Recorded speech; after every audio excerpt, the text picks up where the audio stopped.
El otro día estuvimos hablando también de aplicaciones continuas entre espacios, viendo caracterizaciones que tenían esas aplicaciones entre espacios.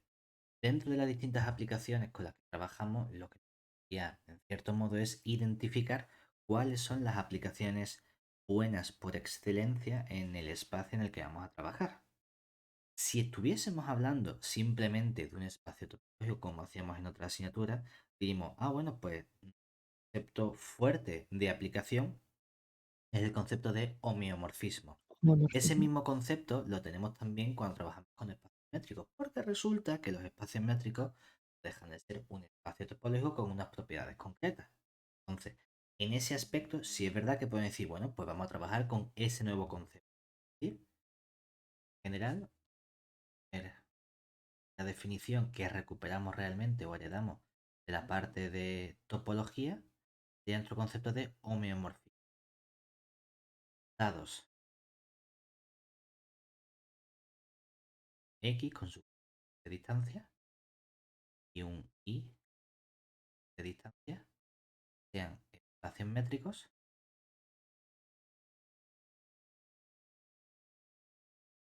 y nuestra aplicación f vaya en el conjunto Y, en principio simplemente la aplicación, diremos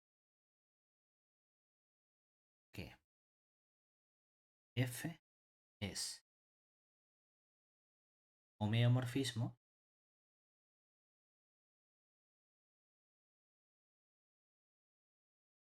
si le pedimos una serie de propiedades. La primera propiedad que le pedimos es que nuestra aplicación f sea biyectiva. Segunda propiedad que le pedimos es que la f sea continua, y no nos referimos a continua en todo el conjunto X.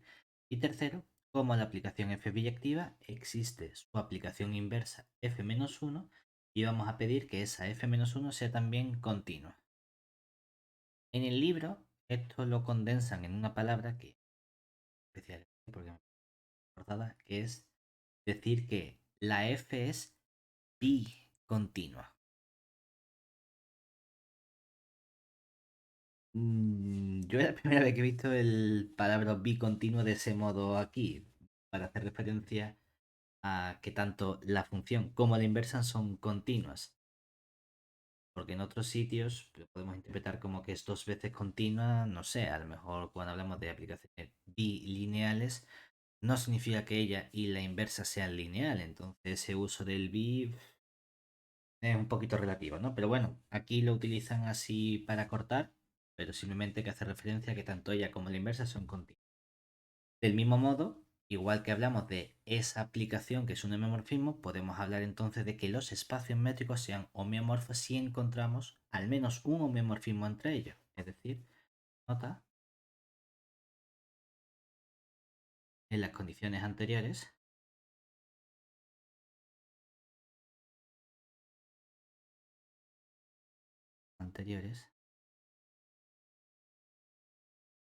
diremos que X e Y son homeomorfos y lo podemos denotar mediante.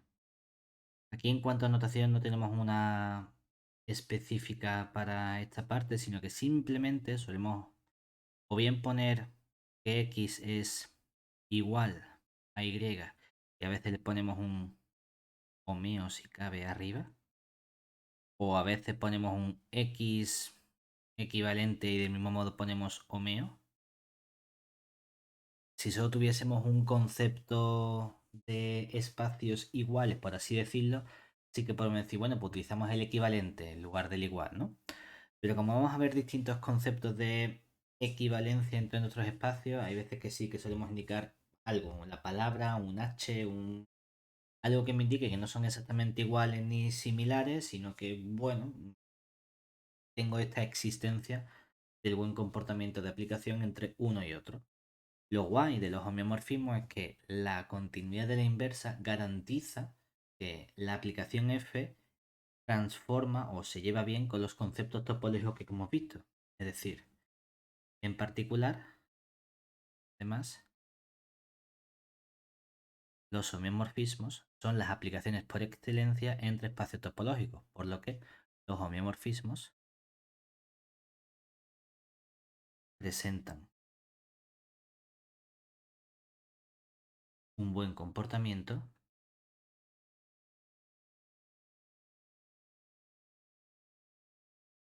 con respecto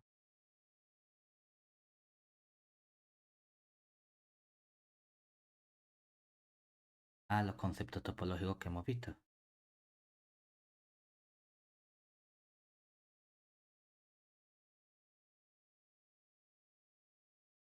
Por ejemplo, transforman abiertos en abiertos, cerrados en cerrados, etc.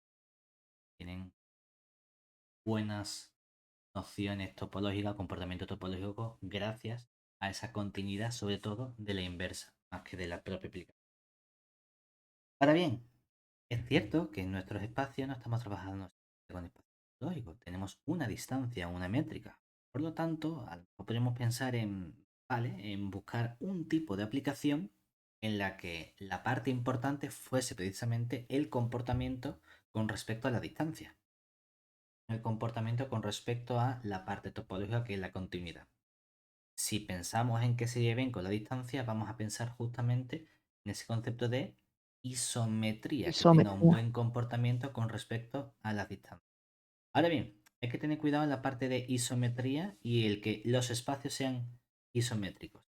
Es decir, por un lado, para la definición de nuestra isometría, se parece mucho en cuanto al comportamiento, pero vamos a ver que hay una parte que no es exactamente equivalente. Sean espacios x con su distancia de sub x y con su y, espacios métricos, y vamos a coger aplicación f x en y, simplemente una aplicación. Decimos f es una isometría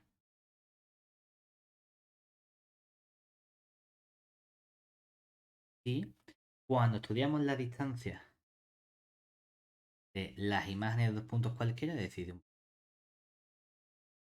x de x a un f de x tilde, eso coincide con las distancias iniciales entre el punto x y el x tilde para cualquiera x y x tilde cojamos del espacio inicial x. Fíjate, no estamos pidiendo que la f sea biyectiva. Si es cierto que de los dos comportamientos de inyectivo y biyectivo hay uno que automáticamente las isometrías van a verificar. Todas las isometrías son inyectivas. ¿Nota?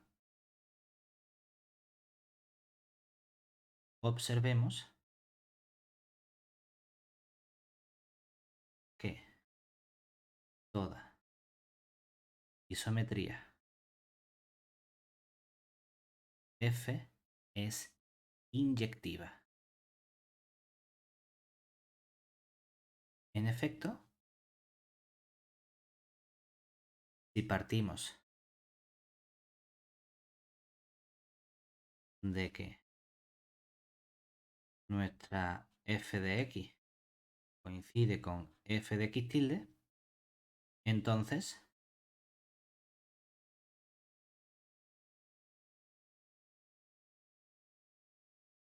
por un lado teníamos que la distancia y de f de x a f de x tilde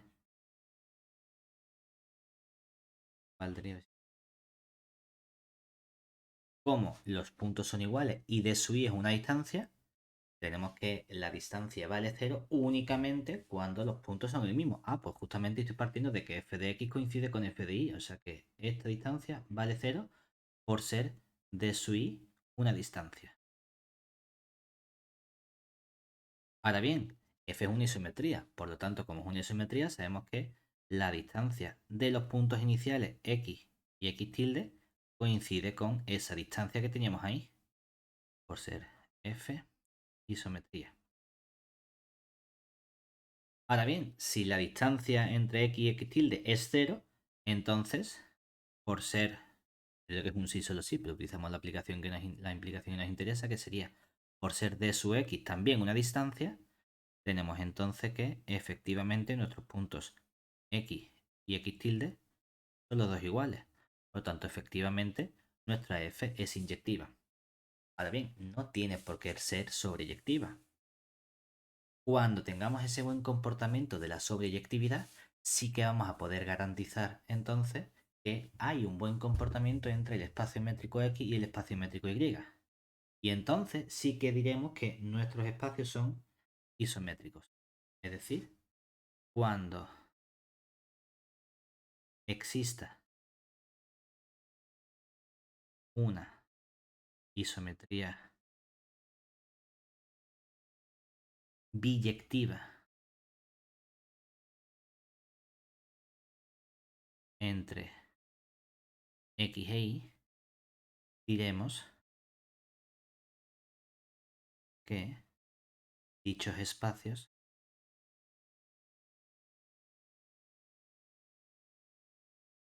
son isométricos. Y lo podemos denotar, por ejemplo,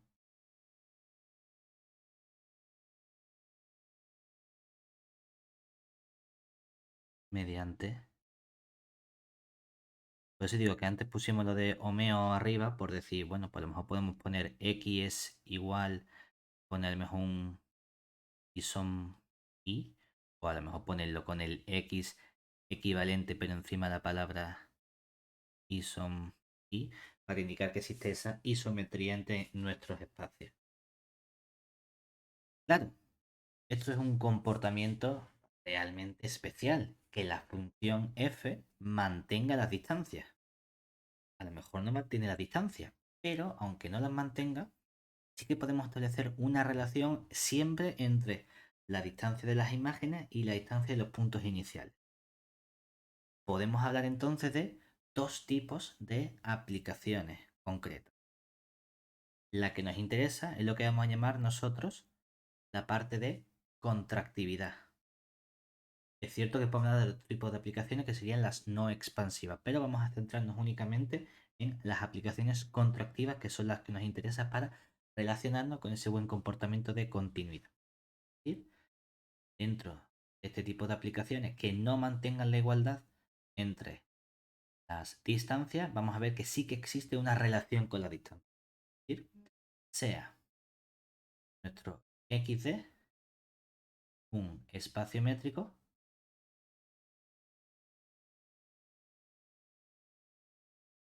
y vamos a coger una T, vaya de X, en el propio X, que sea una aplicación. Entonces decimos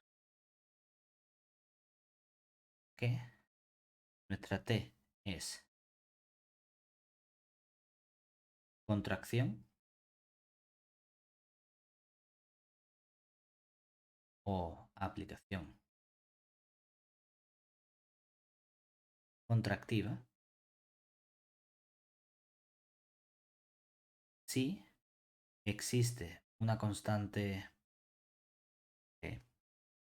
L que esté entre 0 y 1, tal que, aunque las distancias no sean iguales de las imágenes, es decir, la imagen de su X y la imagen de su Y, y como distancia es la misma, estudiamos la distancia de este punto T de X y T de Y, no va a ser, tiene por qué ser exactamente igual, pero va a ser menor o igual que una constante L por esa distancia del X al Y, sea cualen sean los puntos X, Y que cojamos de nuestro espacio X. En este caso, la constante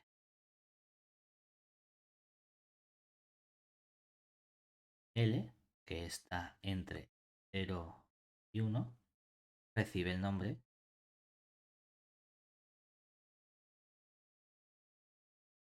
de constante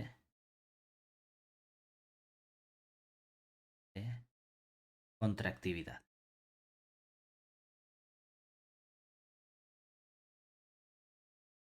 Cuando nuestras aplicaciones, o en general, si la constante L fuese mayor que 1, estaríamos hablando de nuestras aplicaciones expansivas. Pero bueno, aquí estamos hablando realmente simplemente, nos interesa el caso menor estricto que 1, que son nuestras aplicaciones contractivas o simplemente contracciones. ¿Por qué son interesantes estas aplicaciones? Realmente estamos trabajando todo el rato sobre el mismo espacio métrico, no estamos estableciendo una relación entre espacios métricos diferentes. Pero lo interesante es que estas aplicaciones T mantienen la continuidad simplemente a partir de esta condición sobre la distancia. Es decir, no tenemos como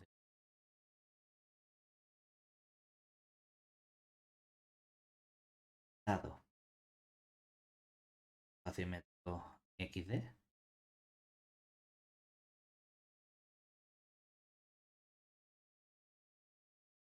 y nuestra aplicación T, vaya, de X en X, le podemos en principio que sea una aplicación. Entonces tenemos que si T es contractiva, entonces la T es también continua. Ideas para demostrar. Bueno, pues como estás con continuidad, tendrás que hacer para toda bola de radio epsilon, hay un delta. Recuperamos nuestra definición, es decir, para ver la continuidad de T, queremos ver que para todo epsilon mayor que 0 existe un delta mayor que 0 tal que en cada punto X perteneciente a X tenemos que si cogemos la bola de centro X radio delta y calculamos la imagen T de esta bola, que eso está contenido en la bola de centro el T de X y radio epsilon. Y lo único que podemos utilizar en principio es la contractividad, es decir, información sobre las distancias. ¿Vale? Como yo tengo que estudiar esta contención, la contención la vamos a hacer elemento a elemento. Por tanto, quiero ver que si cojo un elemento arbitrario del primer conjunto, que eso pertenece efectivamente al segundo conjunto. Entonces, partimos de un elemento Y que esté en la imagen de la bola de centro X y radio delta. Es decir, como está en la imagen D, lo que sabemos es que existe un cierto punto, vamos a llamarlo X tilde, que está dentro de la bola de centro X y radio delta, de modo que podemos expresar SY como la imagen T de X. Ahora bien,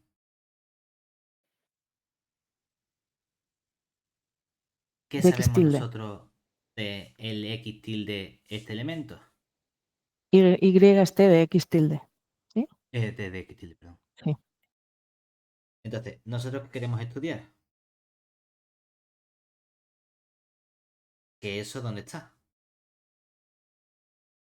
En esta bola, ¿verdad? ¿Qué sabemos nosotros? Sabes que es contracción. Entonces, como es Entonces, una contracción, si yo estudio la distancia entre el T de X y el T de X tilde, sin saber nada más, ¿qué podríamos afirmar?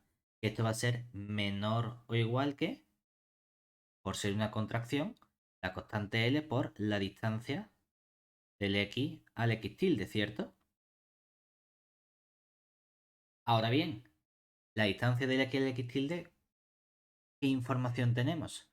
Es que Es resulta menor que que delta. como el x tilde está en esa bola, sabemos que esta distancia es menor estricto que L por delta. A mí me gustaría probar que la distancia de este nuevo punto y, que es el t de x tilde, es más chica que epsilon, que es esta distancia t de x. ¿Qué hacemos? Pues simplemente llamamos nosotros a esta cantidad, lo llamamos epsilon, o lo que es lo mismo, estamos diciendo, porque tenemos que encontrar es el delta, ¿verdad?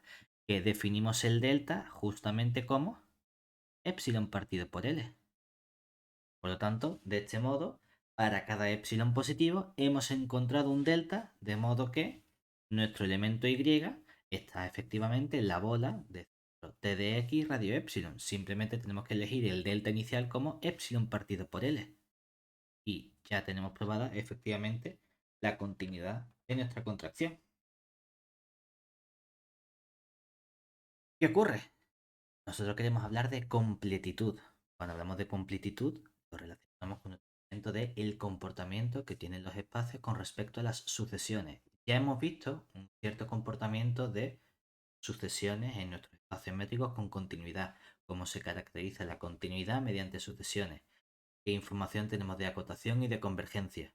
Sin embargo, hay un cierto concepto intermedio. Ese cierto concepto intermedio que me dicen los elementos se comportan bien término a término entre sí, pero a lo mejor no tienen por qué converger a un cierto elemento, lo que nos lleva al concepto de sucesión de Cauchy. ¿Sí?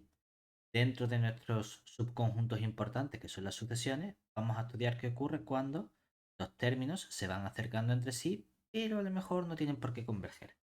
¿Sí? Sea xd, espacio métrico,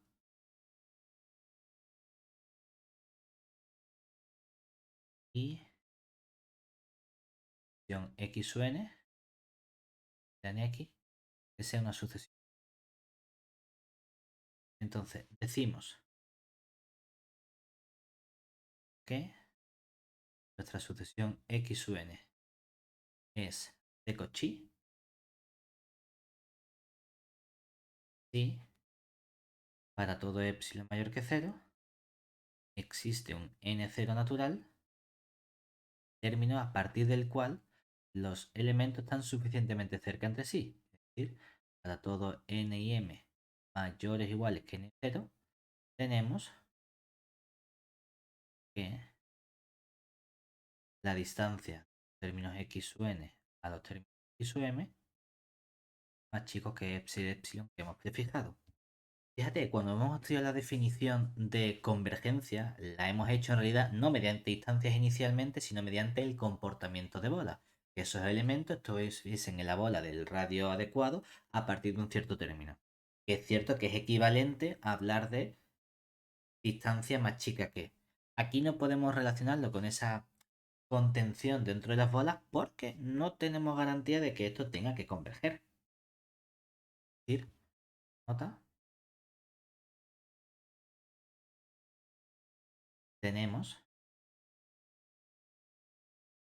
que toda sucesión convergente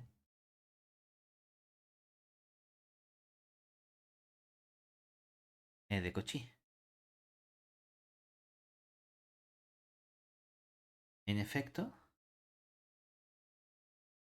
sea x sub n en nuestro x, una sucesión convergente a un cierto x de nuestro espacio x mayúscula. Entonces, aquí ya depende un poco de cómo de preciso queramos ser, ¿no? Quiero decir, nosotros queremos estudiar la distancia del x sub n al x sub m. Si aplicamos nuestra desigualdad triangular, podemos decir que eso es menor o igual que la distancia del x sub n al x más la distancia del x al x sub m. Ahora bien, si nos fijamos en esta parte, para esta distancia podemos decir, pues como la sucesión converge al x, sabemos que existe un cierto n1, o bueno, que para todo epsilon 1 mayor que 0 existe un cierto n1 natural, tal que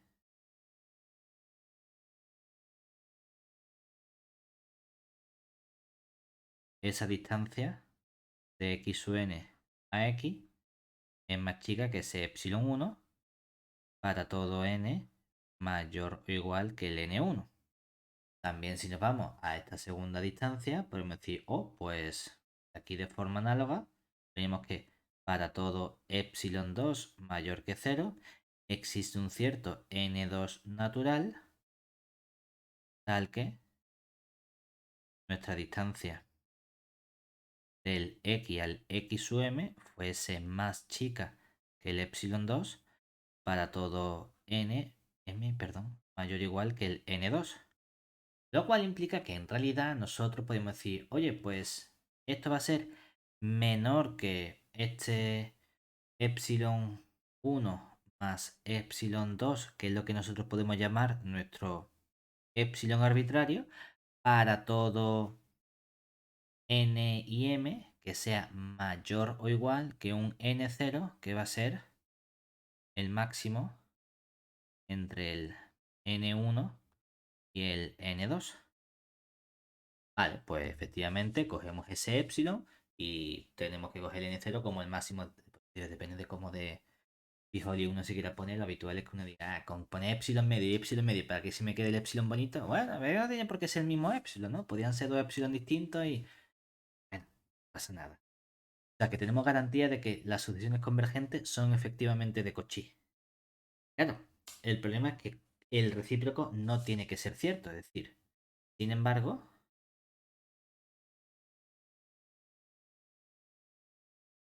el recíproco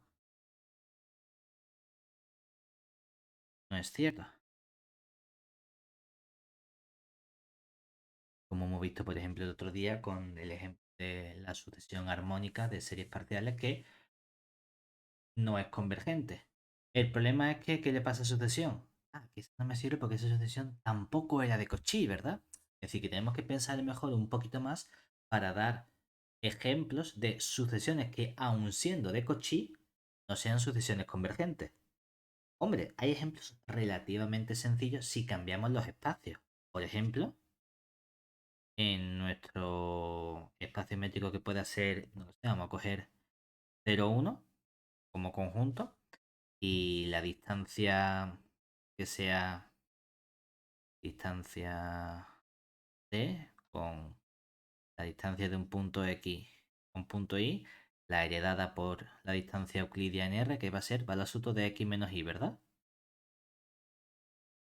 Y vamos a coger la sucesión X sub n, que es 1 partido por n, contenido en ese intervalo 0,1.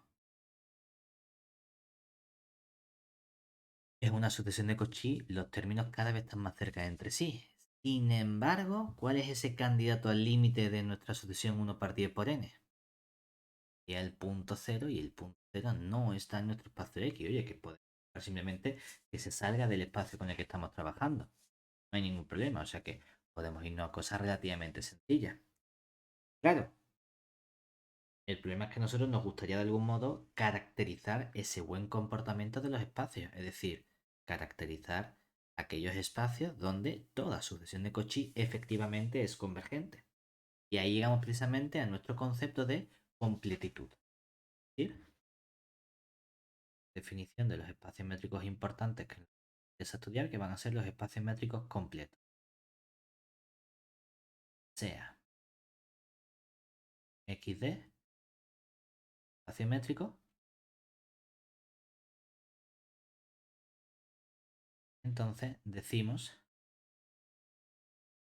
que X es completo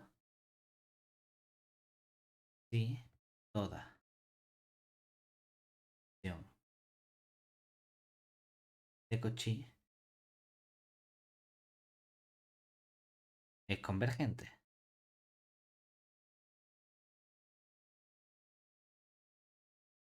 Una definición que he hecho en falta en esta parte es precisamente qué ocurre cuando trabajamos con un subconjunto adecuado de nuestro espacio. También podemos hablar simplemente de que un subconjunto correspondiente sea completo. Ahora, la definición no aparece en ningún sitio, simplemente se da por a través de ejemplo y lo que hacemos es realmente trabajar con la distancia inducida. Es decir, nota, si x es espacio métrico,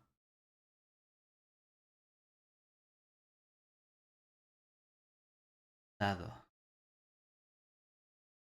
cierto subconjunto como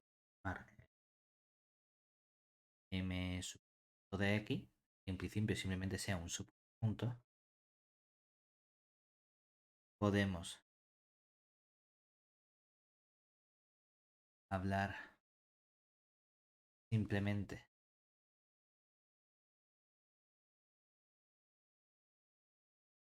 de la completitud de m si lo entendemos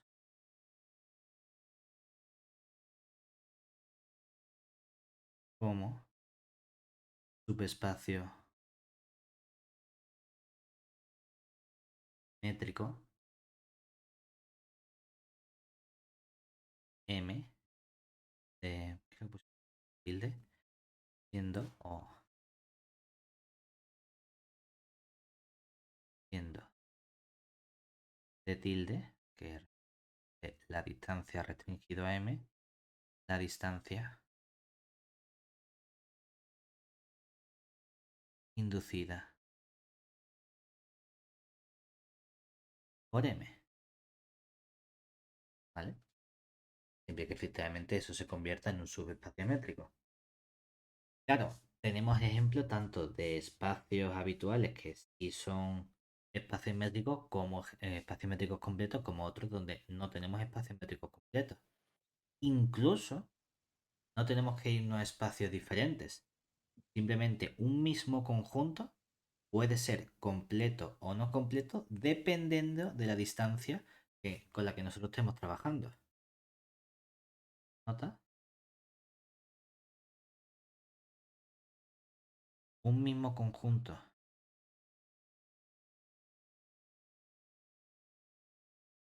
X puede cambiar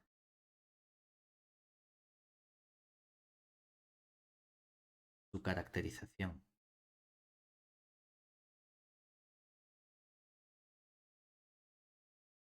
de espacio métrico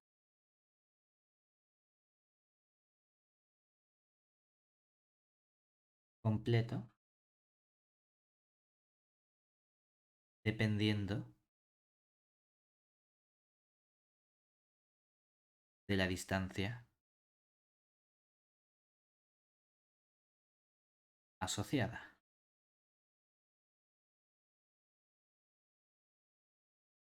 Por ejemplo, si nosotros cogemos espacio de funciones continuas, cierto intervalo AB, y como distancia, o una distancia muy mala distancia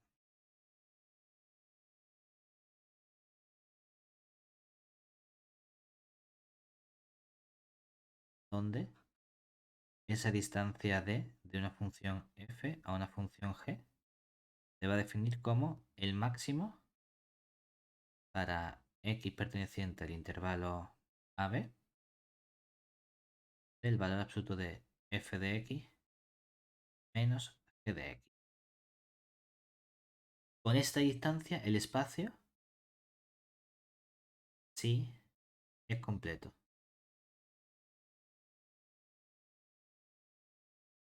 Sin embargo, si en este mismo espacio, dentro del conjunto,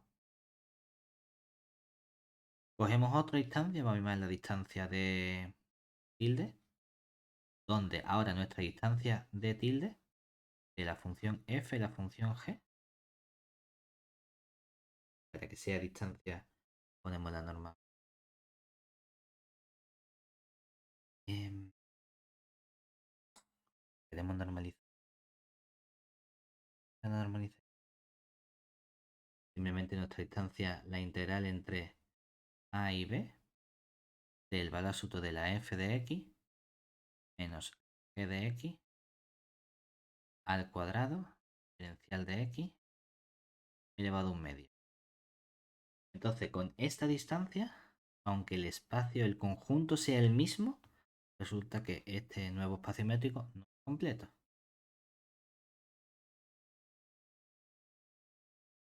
Del mismo modo, si nosotros trabajamos con distancias, pero cambiamos los espacios, es posible que una distancia en un cierto conjunto sí quedaba completo y que esa distancia en otro conjunto diferente deje de ser completo, como ocurre por ejemplo con el valor absoluto que hemos definido antes.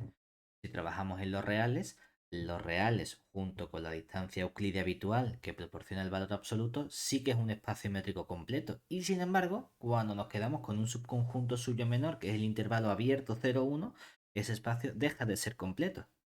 Es decir que tanto misma distancia con distintos conjuntos me puede dar lugar a espacios métricos que tengan caracterizaciones diferentes de completitud o mismo conjunto con diferente distancia me puede dar lugar también a distintos espacios métricos con una caracterización distinta de la completitud. Sin embargo, hay una diferencia en cuanto al comportamiento y es que si mantenemos el mismo conjunto con esa distancia y ahora queremos considerar un subconjunto suyo, antes hemos visto que el subconjunto 0,1 no era un subespacio métrico completo. La pregunta es, ¿qué tendría que ocurrir para que ese sí que fuese un subespacio métrico completo? ¿Cómo podemos caracterizar que manteniendo la misma distancia, pero en lugar de coger algo arbitrario, sino que tenga relación con el espacio inicial X, es decir, coger un subespacio, que sí que mantenga ese buen comportamiento de completitud? Tendrías que completarlo, añadirle algo. ¿Vale? Y si no queremos Mm. añadirle nada, vamos a ver qué concepto topológico es el que nos hace falta para garantizar que ese subconjunto que estoy cogiendo sí que mantiene o sí que hereda esa completitud. Posición, vamos a partir de nuestro espacio, sea nuestro XD, un espacio métrico pero completo.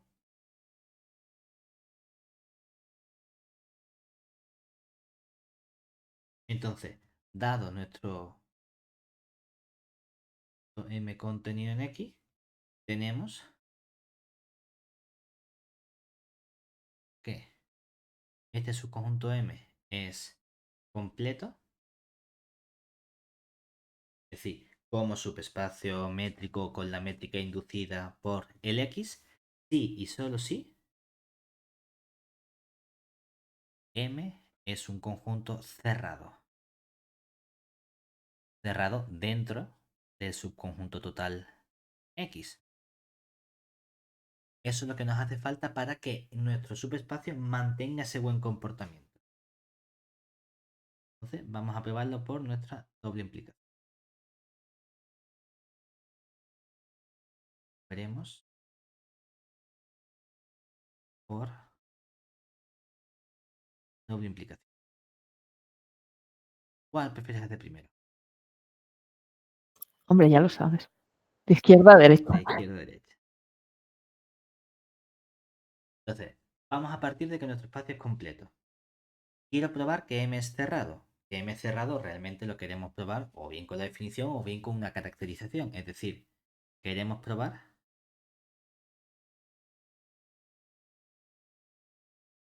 que nuestro M es cerrado. Es decir,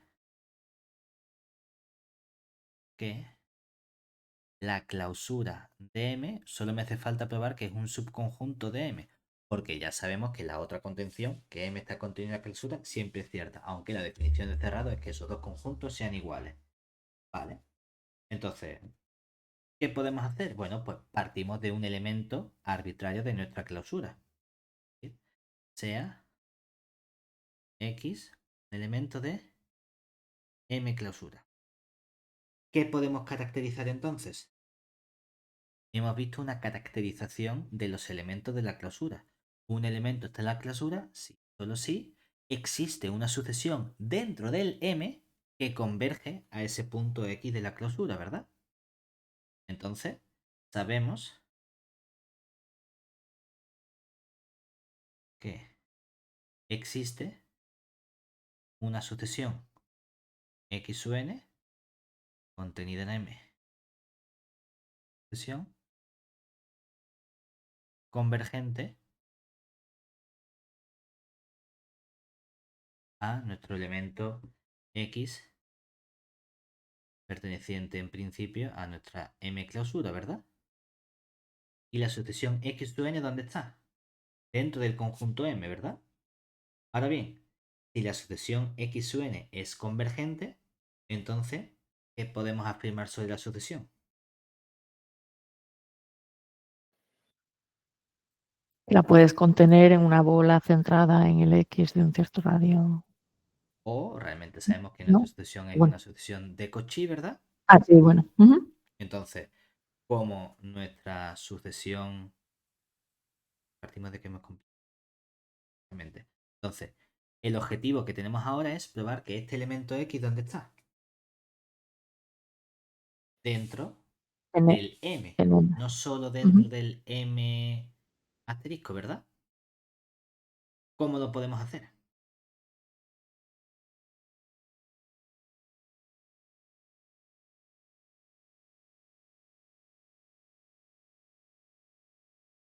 Precisamente Con como, la bola, ¿no? bueno, como nuestra X sub n contenido en M es convergente,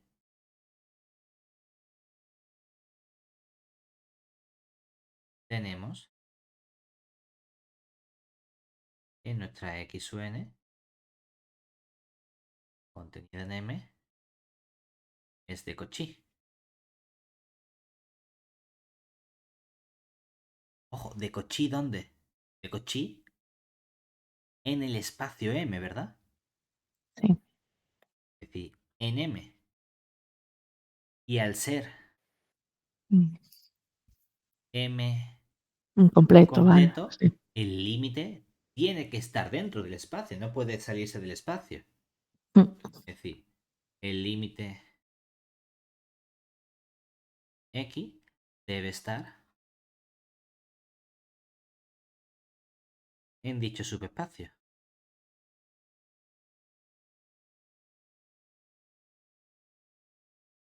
Es decir, tenemos que nuestro X pertenece a nuestro M, que era lo que nos hacía falta. Lo único que hemos tenido que hacer es decir, oye, es que es una subtensión de Cauchy no en el X, sino en el M. Por lo tanto, el resultado del límite tiene que estar de nuevo en el M. ¿Vale? Implicación contraria. Vamos a partir ahora de que el conjunto es cerrado y queremos probar que el M es completo. ¿Qué hacemos? Bueno, pues vamos a partir de una sucesión de Cauchy. Es decir, sea ahora X sub n tenido M una sucesión de Cauchy. Nosotros lo que queremos hacer es probar que nuestro X sub n converge a un elemento X que está dentro de este espacio, ¿verdad? Claro, sí que sabemos que el X es un espacio métrico completo. Entonces, en particular, esta sucesión X sub n está contenida en M, que está contenida en X. Y al ser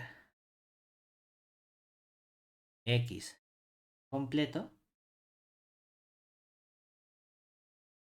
podemos garantizar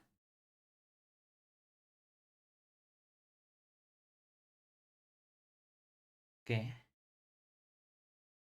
existe un cierto elemento X en principio de X, de modo que la sucesión X sub n converge a ese elemento X, ¿verdad?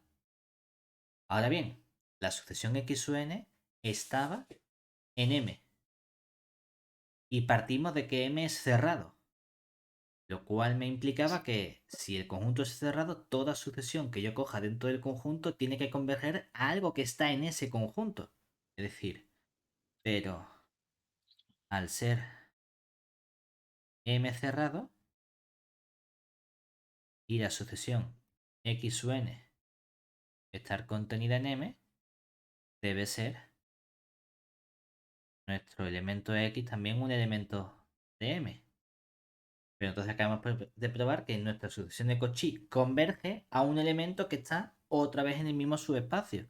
Por lo tanto, efectivamente, toda sucesión de Cauchy converge a algo que pertenece al mismo espacio en el que estamos trabajando. Es decir, tenemos un espacio métrico completo. ¿Vale? Es lo guay. Lo que tú indicabas antes es decir, vale, ¿qué pasa si no tengo un subconjunto suyo? Porque aquí lo que hemos hecho ha sido, a partir de algo que sí es completo, ver qué propiedades necesito de cosas más pequeñas suyas para garantizar esa completitud. La otra opción sería, bueno, ¿qué pasa si no partes, no comiences ya con ese buen comportamiento? ¿Qué pasa si tienes algo que no es completo? ¿Hay algún modo de arreglarlo? ¿Hay algún modo de añadirle lo que pueda faltar para conseguir que sea completo? Sí que es posible. Eso es lo que nos va a permitir definir el concepto de la compleción de nuestro espacio. ¿Bien? La otra parte, definición, sería añadir justamente ese comportamiento. En lugar de a partir de algo bueno, quedarme con subconjuntos suyos que sigan siendo buenos, a partir de algo malo, arreglarlo para conseguir ese buen comportamiento. Es decir, sea nuestro espacio XT un espacio métrico. Vamos a poner, falta no, pero está completo porque obviamente si es completo, pues el mismo es la compleción, no le hace falta nada. Entonces, dado otro espacio X con la misma nota del libro, otro espacio métrico, decimos que es una compleción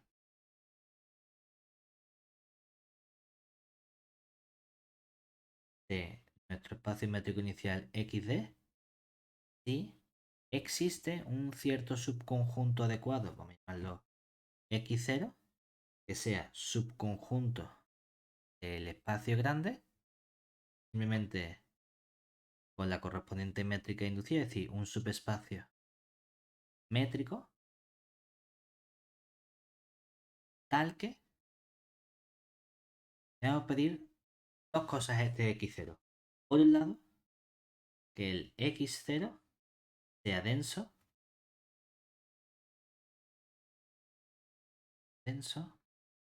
en el conjunto grande del que es subconjunto, en este X asterisco. Es decir, que cuando cogemos el X0 y calculamos su clausura, coincide con todo el espacio X asterisco. Y lo segundo que le vamos a pedir es que mantenga ese buen comportamiento de distancia con el XD, es decir, el X0, pero con la distancia del D asterisco, que es con la que es la distancia inducida. Bueno, aquí podemos decir la distancia restringida, pero restringida al X0, ¿no? Este es un subespacio, un espacio isométrico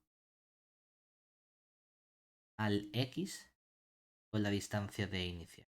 Es decir, estos dos espacios son isométricos. Eso es lo que estamos buscando aquí con este comportamiento de esa compleción del espacio. Claro, como concepto está genial. La pregunta es, ¿cómo encontramos estas cosas? Es algo un poquito abstracto y estamos mezclando conceptos de densidad, de isometría. Como concepto, me parece genial que alguien diga, oye, que sí, que si te falta algo que no sea completo, aquel espacio que lo consigas arreglar para que sí lo sea, a eso le llamas compleción. ¿Cuándo podemos encontrar eso? ¿Siempre? ¿Nunca? ¿A veces? Hombre, si no lo puedo encontrar nunca, pues no tiene sentido que lo definamos. Si lo definimos porque nos gustaría que por lo menos en algunas ocasiones sea posible encontrarlo. El comportamiento maravilloso sería que siempre fuésemos capaces de encontrarlo. Lo que resulta es que tenemos ese buen comportamiento maravilloso porque los espacios métricos se llevan súper bien con prácticamente todo lo que estudiamos. ¿Sí? Primer resultado, teorema, nos dice que dado sea xd espacio métrico, poner igual no completo porque bueno, no hay nada con lo que trabajar. Entonces tendríamos que decir, es obvio que si el espacio es completo, puedes tomar el x asterisco como el propio espacio, y el x0 es el propio x, y obviamente si todo es igual, el x es denso en x porque su clausura por ser cerrado es el mismo, no hay nada que hacer, y obviamente el x con su distancia es isométrico, es el mismo con su distancia, y la aplicación que tengo que coger es la identidad. Pues claro, eso siempre lo podemos hacer. Por eso la gracia está en que nuestro xd no sea un espacio métrico completo. Bueno, pues lo primero que vemos es que siempre existe un x asterisco de asterisco que sea una compleción de nuestro xd. ¿Eh? El xd. Siempre va a ser posible encontrarlo. Segundo, que si tenemos más de una compleción, es decir, si x1 asterisco y d1 asterisco con x2 asterisco, d2 asterisco son compleciones de xd, entonces son isométricas.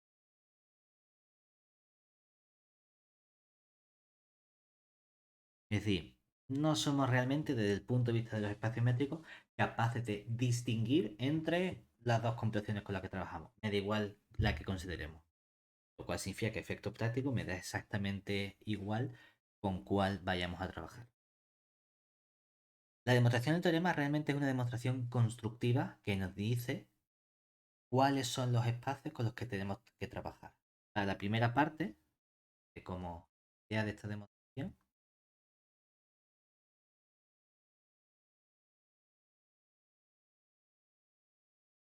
bastante larga, suelen darse ideas simplemente, pero podemos avanzar un poquito. La demostración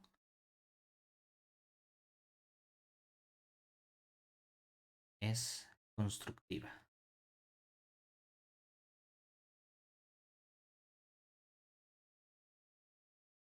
Es decir, damos explícitamente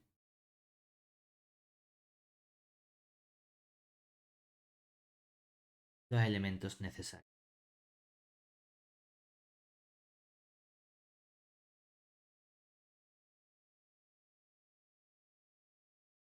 En la primera parte, para ver que existe esa compleción del espacio XD, teníamos que ver cuál es el correspondiente X asterisco de asterisco, que sea un espacio métrico, y ver cuál es el correspondiente X0, que sea ese subespacio métrico que verifique estas propiedades. Es decir, bueno, pues el candidato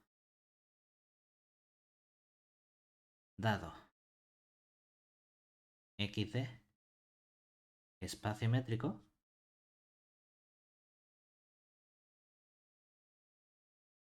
vamos a definir una relación de equivalencia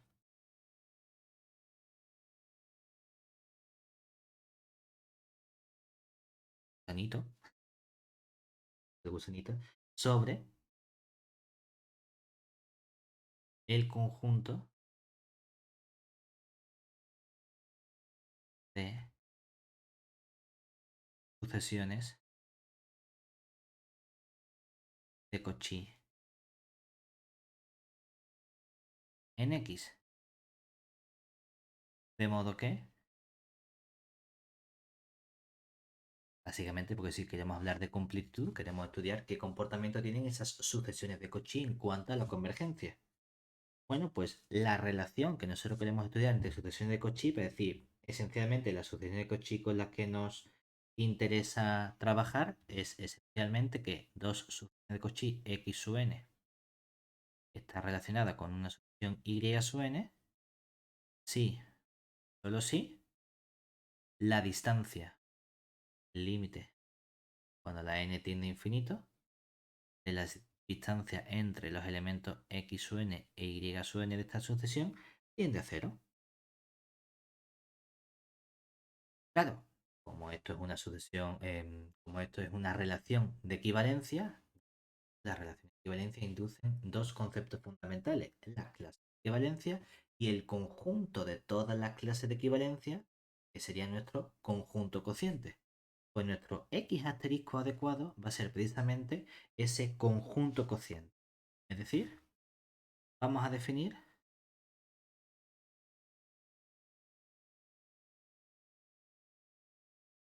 x asterisco precisamente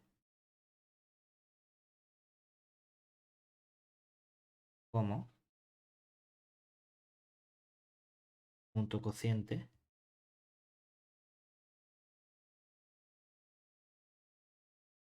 de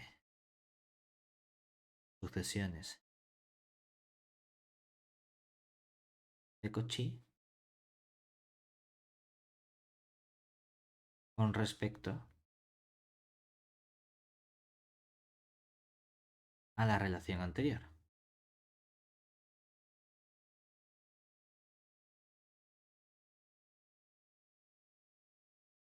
¿Qué más nos hace falta?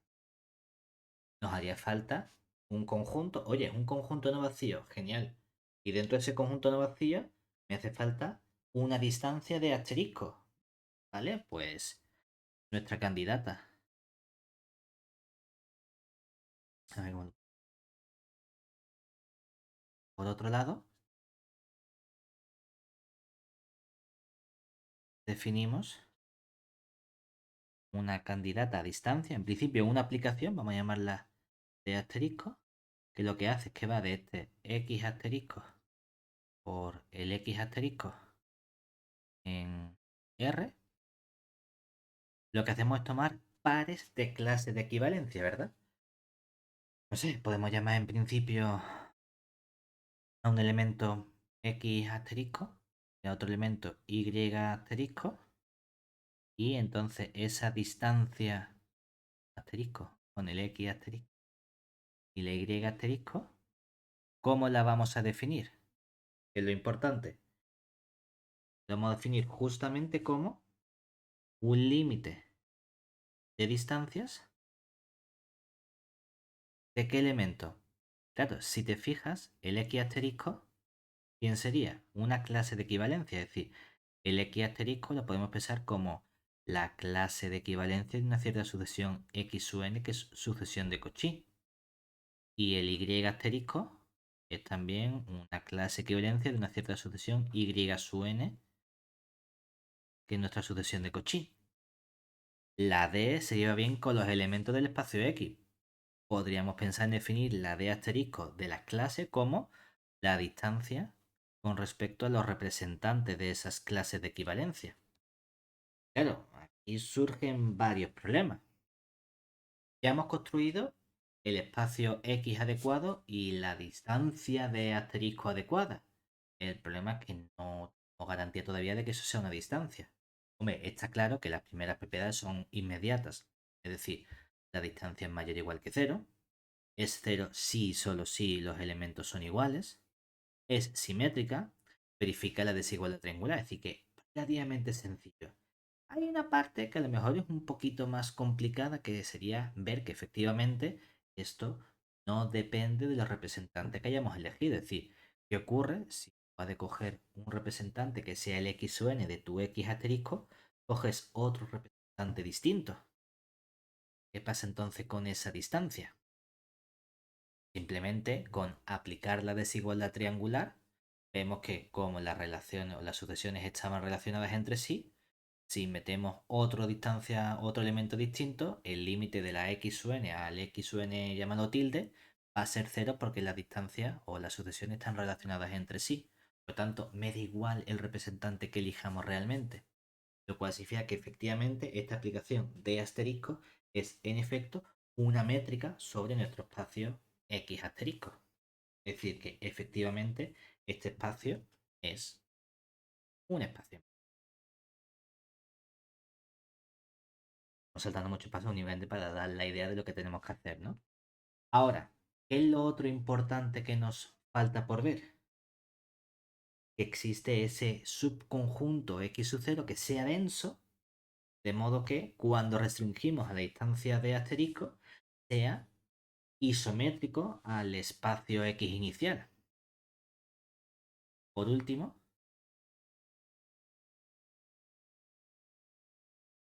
consideramos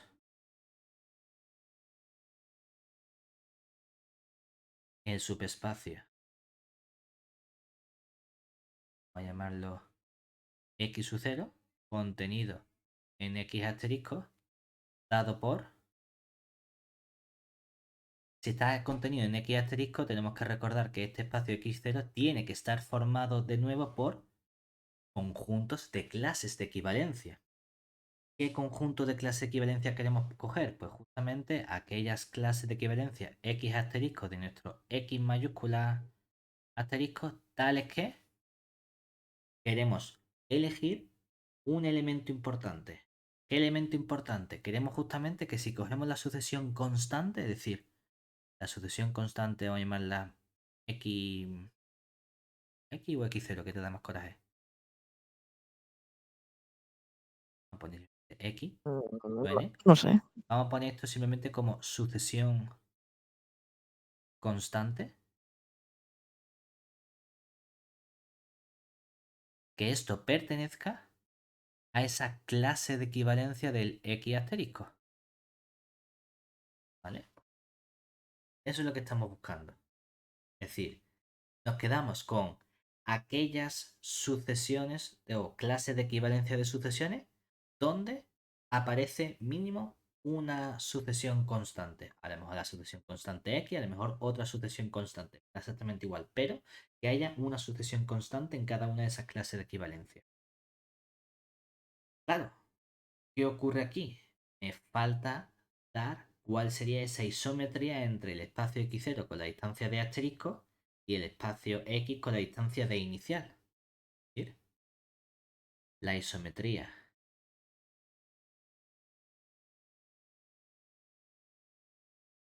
entre nuestro x, me da igual que pongamos xd, y el x0 con la distancia de asterisco restringida al x0, viene dada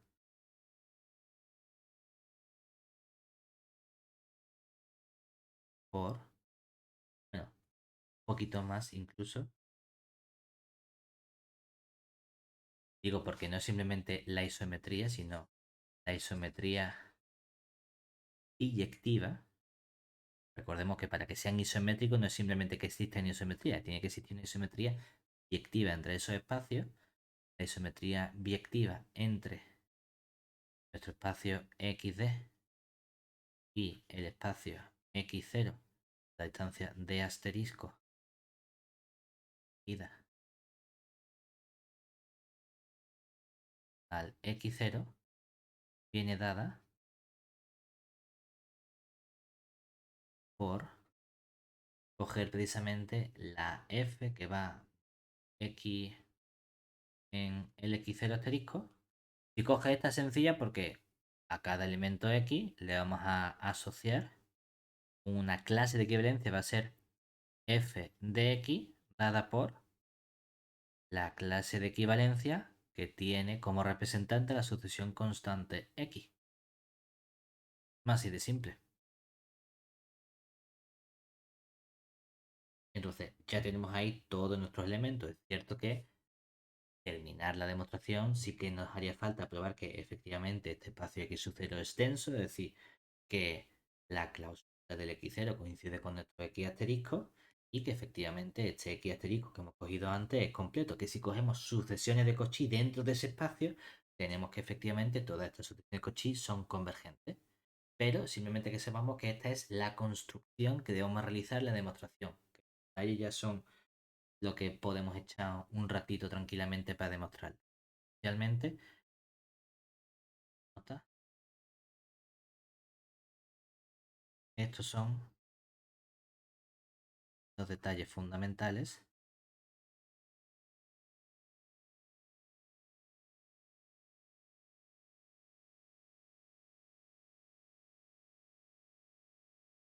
fundamentales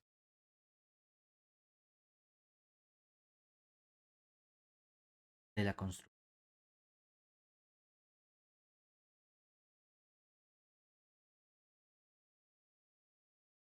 Obviamente, a falta de verlos, que vamos, pues son sencillamente complicados y vamos probando todas las distintas propiedades. Sí es cierto que hay otra caracterización que podemos hacer de esta completitud, por así decirlo, de nuestros espacios. Cuando lo hacemos precisamente no mediante sucesiones de elementos, sino unas sucesiones de conjuntos que sean adecuadas. Entonces, lo que vamos a hacer va a ser coger subconjuntos adecuados de nuestro espacio. Esos subconjuntos adecuados van a recibir un nombre que va a ser nuestro encaje. Definición. Vamos a coger aquí nuestro espacio métrico, es decir, sea xd, espacio métrico,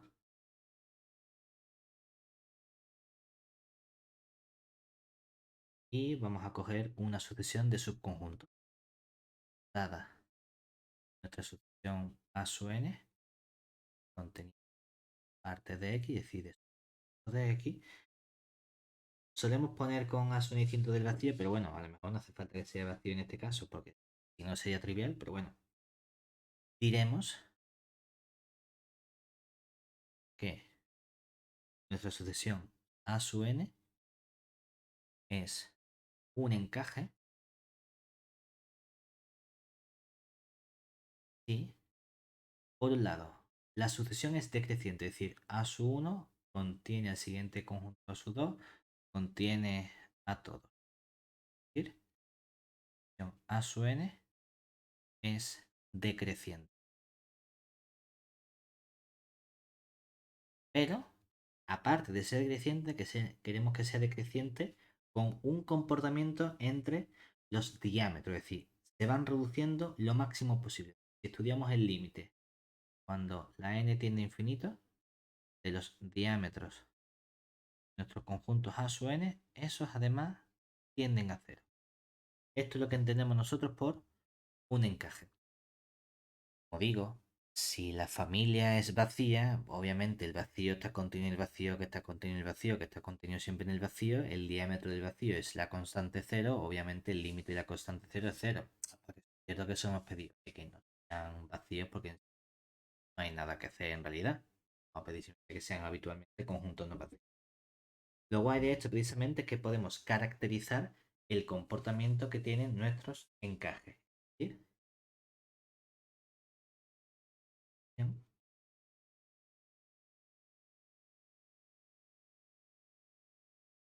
Aquí, sea espacio xd, espacio métrico y una sucesión n, parte de x, que sea un encaje con a su n distinto. Entonces, vimos que podíamos hablar de convergencia de subconjuntos o de sucesión de subconjuntos a un elemento. Pues para que esta sucesión a su n converja a un elemento x espacio x, lo podemos caracterizar justamente mediante que el X pertenezca a la intersección de, ¿vale? De las clausuras de estos conjuntos A su n. Esa es nuestra caracterización que podemos hacer de convergencia. Por si acaso, ¿qué implicación hacemos? Nuestra implicación de izquierda a derecha. Entonces, vamos a verlo igual en la demostración.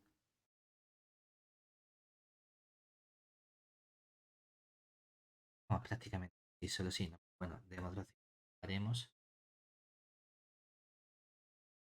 mediante doble implicación.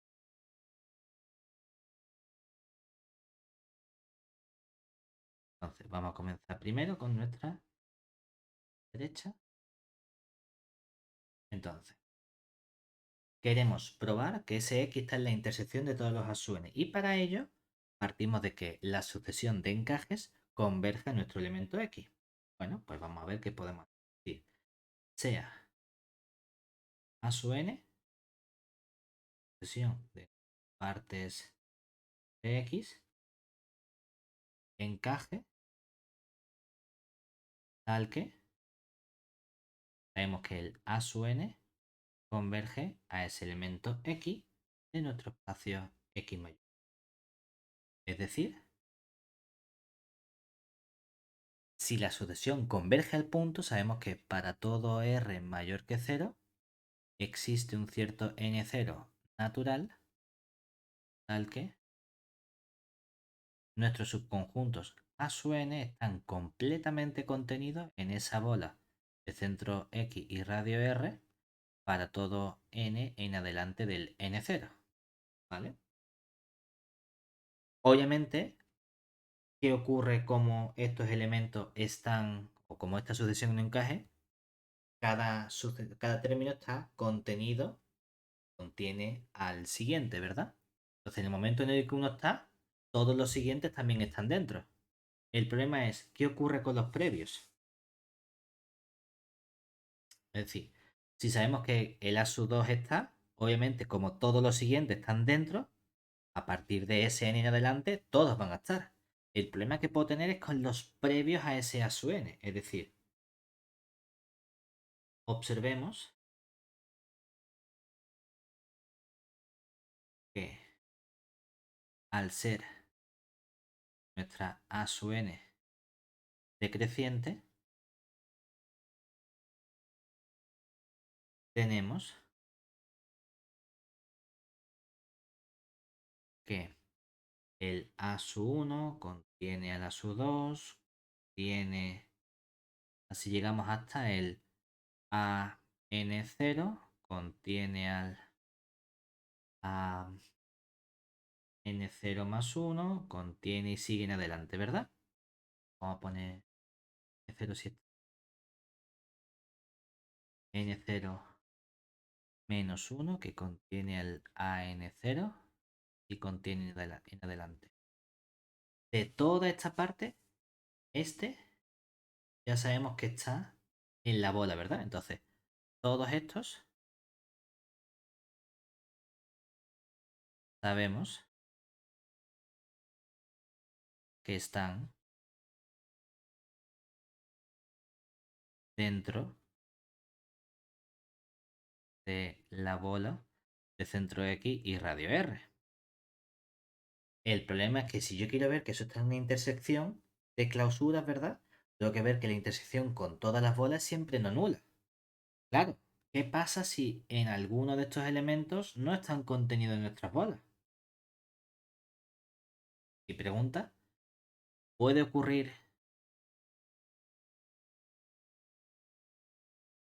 que exista un cierto índice, a llamarlo J, dentro de entre 1, 2 hasta el n0 menos 1, tal que el A sub J con la bola de centro X y radio R tenga intersección vacía?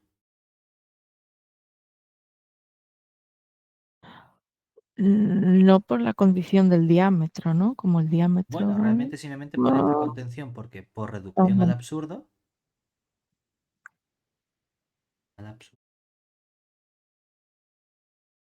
tendríamos entonces que si estudiamos la intersección de cualquier a n0 intersección la bola de centro X y radio R, esta intersección sabemos que cómo es distinta del vacío, ¿verdad? Claro, porque es que el AN0 ya está completamente dentro. O sea, no solo es distinta del vacío, es que es todo el conjunto AN0.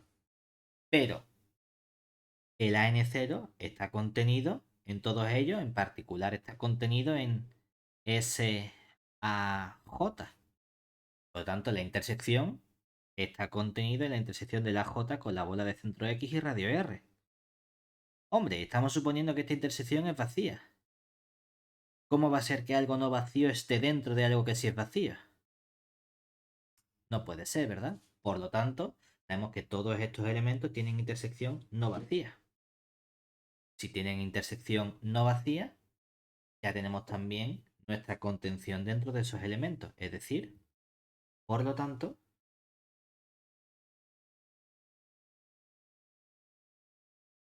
tenemos que la intersección de A sub n con la bola de centro X y radio R es distinto del vacío, no para todo elemento n mayor o igual que el n0, que eso lo tenemos garantizado por estar completamente dentro de los subconjuntos A sub n, sino también para todo n natural, es decir, para todo n natural y para todo r mayor que 0. Por lo que, ¿qué podemos decir de este elemento X?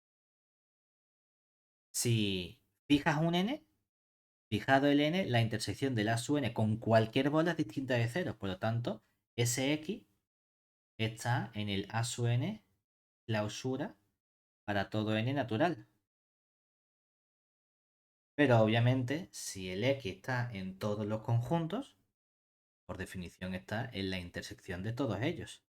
Es decir, en particular,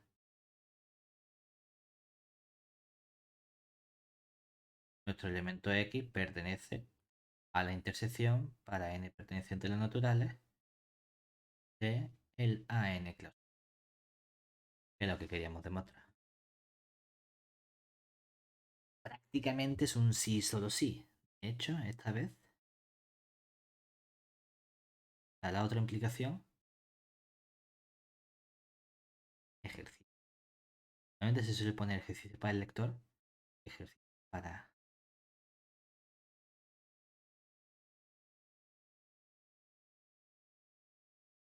la forma. Si no te sale el próximo día, lo añadimos también por tenerlo completo. Prácticamente misma idea, partimos de esa intersección, como está la intersección está en todas las clausuras, como están cada una de esas clausuras tenemos la intersección no vacía con cualquier bola, como está en cualquier bola hacemos esa en absurdo a ver si puede ser que las bolas estén completamente fuera, llegamos a contradicción, entonces tiene que estar completamente dentro y garantizamos entonces nuestra convergencia. Effective Wonder. Vale, maravillosamente bien. Esa es nuestra idea.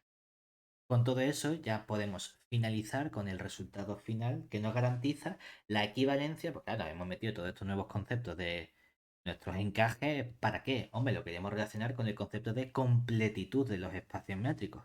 Pues precisamente tenemos nuestro teorema fuerte de Hausdorff que nos garantiza esa equivalencia. Es decir, teorema. Cuando trabajamos con este teorema en R, lo llamamos teorema de los intervalos encajados de Hausdorff. En general, en un espacio métrico arbitrario no tienen por qué ser intervalos, pueden ser simplemente esos encajes. Es decir, teorema de principio de encaje de Hausdorff.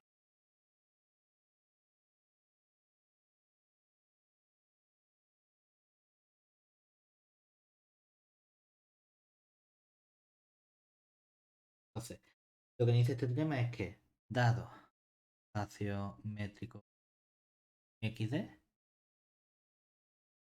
métrico, entonces